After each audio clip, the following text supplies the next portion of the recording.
Hello everyone, how are you all.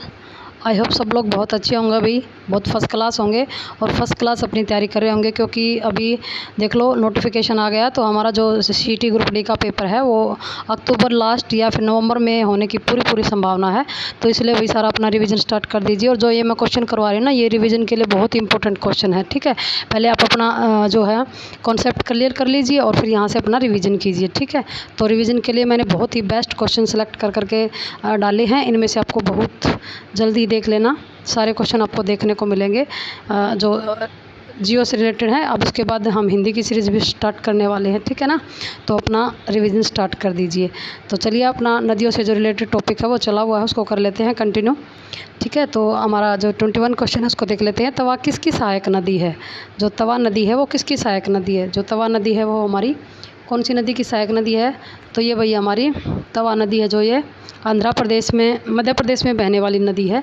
तो ये नर्मदा नदी की सहायक नदी है। ठीक है, नर्मदा नदी भी मध्य प्रदेश से निकलती है, तो ये भी उसी की सहायक नदी है, तवा नदी। ठीक है, मध्य प्रदेश से निकलने वाली ये मध्य भारत की नदी है। ठीक है, तो इसका आंसर हमारा रह जाएगा फर्स्ट, नर्मदा नदी की जो सहायक नदी है वो तवा है। ठीक है, या तवा किसकी सहायक नदी, नर्मदा की। कैसे भी क्वेश्चन आ जाए हमें वैसे ही देखना है। ठीक है, चलिए नेक्स्ट करते हैं।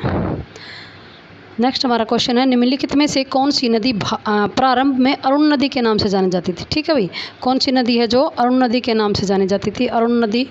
तो ये अरुण नदी जो है एक्चुअली इसका जो उपनाम था, इस नदी को इसकी उपनदी बोला जाता था। इसका इसी का नाम तो नहीं था, लेकिन इसको इसकी उपनदी बोला जाता था।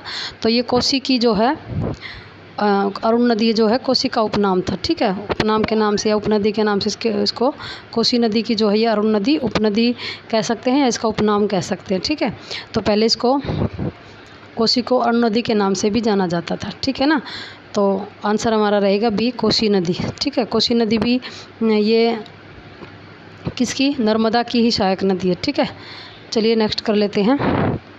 निम्नलिखित में से किस नदी को उड़ीसा का शोक कहा जाता है। उड़ीसा का शोक, देखो हमने कल बिहार का शोक पढ़ा था। किस नदी को कहा जाता है बिहार का शोक, कोसी नदी को कहा जाता है भाई। ठीक है, कोसी नदी को बिहार का शोक कहा जाता है, कि जो कि नेपाल से निकलती है और बिहार से फिर हमारी गंगा में मिल जाती है। ठीक है, कोसी नदी। तो उड़ीसा का शोक किसको कहा जाता है, हमारी महानदी को कहा जाता है, क्योंकि जैसे जो कोसी नदी है वो बिहार में तबाही मचाती है ना, ऐसे ही भाई ये महानदी है जो ऐसे उड़ीसा के अंदर बाढ़ लेकर के आती है। तो इसीलिए इसको, बाकी टाइम में तो वहाँ सूखा रहता है और फिर एकदम से महानदी आती है तो वहाँ बाढ़ का कारण बन जाती है। तो इस वजह से इसको उड़ीसा का शोक कहा जाता है। फिर सब कुछ तहस नहस कर देती है। तो साल भर तो ये लोग सूखे का मतलब सूखे को झेलते हैं और उसके बाद फिर एकदम से महानदी यहाँ पर बाढ़ ले आती है। तो इस वजह से इसको उड़ीसा का शोक कहा जाता है। ठीक है, महानदी को उड़ीसा का, ये छत्तीसगढ़ की पहाड़ियों से निकलती है। ठीक है, सिहावा नामक जगह है उसके पास से ये निकलती है और फिर ये बंगाल की खाड़ी में जा कर के गिर जाती है। ठीक है, तो महानदी जो है इसको उड़ीसा का शोक कहा जाता है। ठीक है, तो इस तरह से देखो 2-3 नदियाँ हमने की थी। उड़ीसा का शोक की थी और उसको गोदावरी को किसका शोक कहा जाता है। गोदावरी के बारे में भी हमने कल पढ़ा था, ये आप कमेंट में बताना मुझे कि जो है गोदावरी नदी को, सॉरी गोदावरी नहीं, दामोदर नदी, देखो इसी के ऑप्शन में है दामोदर नदी। दामोदर नदी को किसका शोक कहा जाता है ये बताना है। कोसी नदी को किसका शोक कहते हैं ये आप मुझे कमेंट में बताइएगा। ठीक है, तो चलिए नेक्स्ट करते हैं। हमारी नेक्स्ट है, इंदौर के समीप स्थित जानापावा पहाड़ी स्रोत है। जानापावा की ये पहाड़ी है, ये कह रही है कि कौन सी नदी का स्रोत है। ये जो इंदौर के पास जो जानापावा जो पहाड़ी है ये किस नदी का स्रोत है। ठीक है, तो ये जो जानापावा की जो पहाड़ी हैं ये किस नदी का स्रोत है भाई, चंबल नदी का स्रोत है। कौन सी नदी का स्रोत है, चंबल नदी का स्रोत है।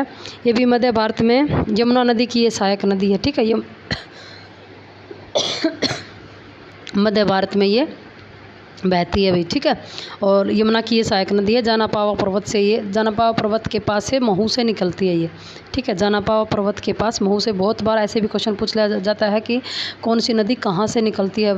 तो ये सारी नदियों के बारे में आपको पता करना है कि कौन सी नदी कहाँ से निकलती है। तो ये चंबल नदी है जो यमुना की तो सहायक नदी है और जानापावा की पहाड़ी से ये निकलती है। जानापावा की पहाड़ी के पास पर्वत है ना जो महू की नामक जगह से ये निकलती है। ठीक है भाई, तो आंसर हमारा रहेगा बी। चलिए नेक्स्ट कर लेते हैं। भारत की लवण नदी के नाम से जानी जाती है। लवण या लूनी इसको बोलते हैं भाई। तो लवण लवण का मतलब ही क्या होता है, जिसका पानी खारा हो, लवण नदी या लूनी नदी। देखो स्टार्टिंग में जहाँ से ये निकलती है ना, वहाँ से इसका पानी खारा नहीं है, वहाँ से तो इसका पानी मीठा है। जहाँ से निकलती है ये कहाँ से निकलती है, कच्छ के रण से ये निकलती है। ये जो लूनी नदी है ना, कच्छ के रण से निकलती है, लेकिन यहाँ से ये मीठे पानी की नदी है, ठीक है। जहाँ से ये निकलती है ना कच्छ के रण से, वहाँ से इसका पानी मीठा है, लेकिन बाद में बालोतारा नामक एक जगह है, वहाँ जा कर के इसका पानी जो है खारा हो जाता है। इसीलिए इसको लवण नदी के नाम से या लूनी नदी के नाम से भी जाना जाता है, ठीक है। लूनी नदी या लवण नदी के नाम से इसको जाना जाता है। तो आंसर हमारा रहेगा बी, लवण नदी या लूनी नदी, ठीक है। चलिए नेक्स्ट करते हैं। कौन सी नदी भेड़ाघाट के समीप कपिल धारा जो जलप्रपात है, जलप्रपात या झरना बोल सकते हैं, जलप्रपात या झरना बोल सकते हैं इसको, का निर्माण करती है? कौन सी नदी भेड़ाघाट के समीप कपिल धारा जलप्रपात, कपिल धारा झरना या जलप्रपात का निर्माण करती है, ठीक है। कौन सी नदी करती है अभी, तो ये हमारी नर्मदा नदी करती है। ये जलप्रपात भी बहुत पूछे जाते हैं भाई, और ये भी आपको ध्यान रखना है कि कौन सी नदी के पास कौन सा जलप्रपात है, ठीक है। तो ये कपिल धारा बहुत बार क्वेश्चन में पेपर में आता है। ये कपिल धारा जलप्रपात कौन सी नदी बनाती है, तो ये नर्मदा नदी बनाती है भाई, ठीक है। और कहाँ पर, ये अमरकंटक के जो आसपास है ना, अमरकंटक में ये जलप्रपात बनाती है, ठीक है। तो अमरकंटक के पास है ये नदी अपना, ये कपिल धारा जलप्रपात यहाँ इसका बनता है। तो नर्मदा नदी हमारा आंसर हो जाएगा। नदी पूछे तो नर्मदा, और कहाँ कौन सी पहाड़ियों में, अमरकंटक की पहाड़ियों में, ठीक है। तो ऐसे आंसर हमारा हो जाएगा। चलिए नेक्स्ट देखते हैं। निम्नलिखित में से कौन सी नदी ज्वारनद मुख का निर्माण करती है? देखो भाई, नदियाँ दो तरह के, जैसे जब समुद्र में गिरती है ना, तो दो तरह की एक टाइप से आकृति बनाती है ये। जैसे कुछ नदियाँ तो डेल्टा बनाती हैं, कुछ नदियाँ ज्वारनद मुख बनाती है, जिसको हम सेंचुरी भी बोलते हैं ना, एस्चुरी बोलते हैं, सॉरी एस्चुरी इनको बोला जाता है। तो कुछ नदियाँ तो एस्चुरी बनाती हैं, कुछ नदियाँ डेल्टा बनाती हैं। डेल्टा जैसे कि जो हमारी गंगा और ब्रह्मपुत्र नदी है, वो बंगाल की खाड़ी में गिरती हैं, तो वो डेल्टा बनाती है। ज़्यादातर ऐसा कि जो बंगाल की खाड़ी में जो नदियाँ गिरती हैं ना, वो लगभग सारी डेल्टा ही बनाती हैं, और जो अरब सागर की खाड़ी में गिरती हैं ज़्यादातर, वो ज्वारनद मुख बनाती हैं, ठीक भाई। डेल्टा क्या होता है, जब नदियाँ अपने साथ जो सेडिमेंट जैसे अवसाद जो बहा करके ले आती है ना, मिट्टी कंकड़ पत्थर वगैरह, तो वो नदी के मुहाने पर, मतलब जब सागर में गिरती हैं तो वहाँ सागर के किनारे ही छोड़ देती है, और पानी जैसे वहाँ चला जाता है समुद्र के अंदर। तो जो इकट्ठा जो मटेरियल वहाँ पे होता है, उसी को हम क्या बोलते हैं, उसका डेल्टा बोलते हैं, और उससे एक प्यारी सी आकृति बन जाती है, ठीक है। सुंदर सी, जैसे पक्षी के पैर होते हैं ना, इस तरह की आकृति बन जाती है, पंजे की जैसी आकृति, उसी को डेल्टा बोला जाता है। जो ये ज्वारनद मुख होता है, ये नदियाँ थोड़ी सी तेज़ बहाव से चलती हैं, और ये बाद में जैसे एकदम से सागर में गिर जाती है ना, तो वहाँ पर ये कोई मतलब अपने सेडिमेंट्स छोड़ती नहीं है, ठीक है। तो सेडिमेंट्स को ये बाहर ही जमा नहीं करती, साथ में ये तो अंदर ही ले जाती है, या फिर जहाँ से ये स्टार्ट होती है वहीं छोड़ देती हैं। तो ठीक है, तो इस वजह से ये कोई अच्छी आकृति नहीं बनाती वहाँ पे, तो इस वजह से इनको एस्चुरी बोला जाता है। कुछ एस्चुरी वाली हैं, जैसे कि जो हमारी अरब सागर में गिरने वाली नदियाँ ज़्यादातर वो एस्चुरी बनाती हैं, और जो हमारी बंगाल की खाड़ी में गिरती हैं ज़्यादातर वो बनाती हैं, सभी तो नहीं लेकिन ज़्यादातर बनाती हैं हमारी डेल्टा, ठीक है। तो जो सबसे बड़ा विश्व का सबसे बड़ा डेल्टा है सुंदरवन डेल्टा, वो भी हमारे भारत में ही, जो गंगा और ब्रह्मपुत्र दोनों नदियाँ, जिसको क्या बोलते हैं, उसमें बांग्लादेश में जिसको क्या बोला जाता है, गंगा को पद्मा और ब्रह्मपुत्र को जमुना बोला जाता है, जमुना, ठीक है। तो दोनों मिल करके ये डेल्टा बनाती हैं। तो हम क्वेश्चन क्या था हमारा, कि निम्नलिखित में से कौन सी नदी ज्वारनद मुख का निर्माण करती है, ठीक है। कौन सी नदी करती है भाई ज्वारनद मुख का निर्माण? तो नर्मदा और तापी है ना, दोनों नदियाँ ये है, ये अरब सागर में गिरती हैं, और ये डेल्टा नहीं बल्कि एस्चुरी बनाती हैं। तो आंसर हमारा रहेगा नर्मदा, ठीक है। तो नर्मदा इसका आंसर रहेगा, और तापी भी आ जाएगा साथ में, अगर तापी है तो तापी भी देना आपको, ठीक है। प्रायद्वीपीय भारत की निम्न नदियों में से कौन से 3 से विशिष्ट रूप से भिन्न है?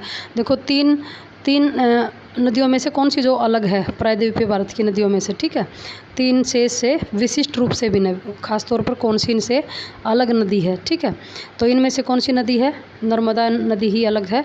कृष्णा, कावेरी और गोदावरी, ये तीनों ही क्या हैं, एक जैसी हैं, और ये जो नर्मदा नदी है इन तीनों से अलग है, ठीक है भाई। तो नर्मदा, देखो इसके बारे में थोड़ा पढ़ लेते हैं किस तरह से अलग है। प्रायद्वीपीय जल निकासी व्यवस्था हिमालय की जल निकासी व्यवस्था से पुरानी है। इस व्यापक मोटे तौर पर वर्गीकृत उथली घाटियों नदियों की परिपक्वता से स्पष्ट है। पश्चिमी घाट जो कि पश्चिमी तट के पास है, प्रायद्वीपीय नदियों के पानी के पानी को बांटने का कार्य करती है, जिससे ये पानी एक और तो बंगाल की खाड़ी और एक और अरब सागर में बंट जाता है। नर्मदा और तापी को छोड़कर अधिकांश प्रमुख प्रायद्वीपीय नदियाँ पश्चिम से पूर्व की ओर प्रवाहित होती है। देखो नर्मदा और तापी को छोड़कर बाकी सारी नदियाँ जो पश्चिम से पूर्व की ओर प्रवाहित होती है, और ये क्या है, ये पश्चिम की ओर ही प्रवाहित होती है, ठीक है, क्योंकि ये अरब सागर में गिर जाती है ना, बाकी क्या कहाँ चली जाती हैं, बंगाल की खाड़ी में, तो इस वजह से ये इनसे अलग है, ठीक है। चलिए नेक्स्ट देखते हैं, निम्नलिखित में से कौन सी नदी एस्चुरी नहीं बनाती। एस्चुरी वही है भाई जो हमने पिछले क्वेश्चन में किया था, इनमें से कौन सी नदी एस्चुरी नहीं बनाती, ठीक है। तो नर्मदा, तापी और ये क्या नाम है, मांडवी, ये किस में गिरती हैं, अरब सागर में गिरती है। अभी हमने पढ़ा था कि ये पूर्व की ओर नहीं बल्कि पश्चिम की ओर बहती है। तो नर्मदा और तापी और मांडवी भी इन्हीं के साथ है। तो जो महानदी है वो एस्चुरी नहीं बनाती, ये डेल्टा बनाती है महानदी, ठीक है। तो इसका आंसर हमारा रहेगा महानदी। छत्तीसगढ़ के रायपुर जिले के अमरकंटक एरिया से ये निकलती है महानदी, ठीक है, और ये भी बंगाल की खाड़ी में जा कर के गिर जाती है और वहाँ पर ये डेल्टा बनाती है, ठीक है ना। मैंने तो बताया था ना आपको कि जो ज़्यादातर बंगाल की खाड़ी में गिरने वाली नदियाँ हैं वो एस्चुरी नहीं बल्कि डेल्टा बनाती हैं, ठीक है। और डेल्टा के बारे में भी मैंने आपको पूरी जानकारी दे दी है। चलिए नेक्स्ट करते हैं, भारत की कौन सी नदी इनमें से डेल्टा नहीं बनाती है। देखो वही क्वेश्चन आ गया ना कि डेल्टा कौन सी बनाती है, और एस्चुरी डेल्टा नहीं तो बनाती है, तो इसका मतलब एस्चुरी बनाती है। और नर्मदा और ताप्ती हमने दो ही नदियाँ पढ़ी हैं जो इधर की नदियाँ हैं, लेकिन ये गिरती कहाँ है, अरब सागर में गिरती हैं, और ये डेल्टा नहीं बल्कि एस्चुरी बनाती हैं, ठीक है। डेल्टा नहीं बनाएंगी तो क्या बनाएंगे, गंगा भी बंगाल की खाड़ी में गिरती है, गोदावरी भी और महानदी भी, तो बच गई कौन सी, ताप्ती बच गई। तापी या ताप्ती इसको बोलते हैं, ताप्ती ही बनाती है, ठीक है, एस्चुरी बनाती है, डेल्टा नहीं बनाती है, बाकी सारी तीनों नदियाँ डेल्टा बनाती हैं। तो आंसर हमारा रहेगा डी। तो इस तरह से हमारे 10 क्वेश्चन हो गए हैं भाई।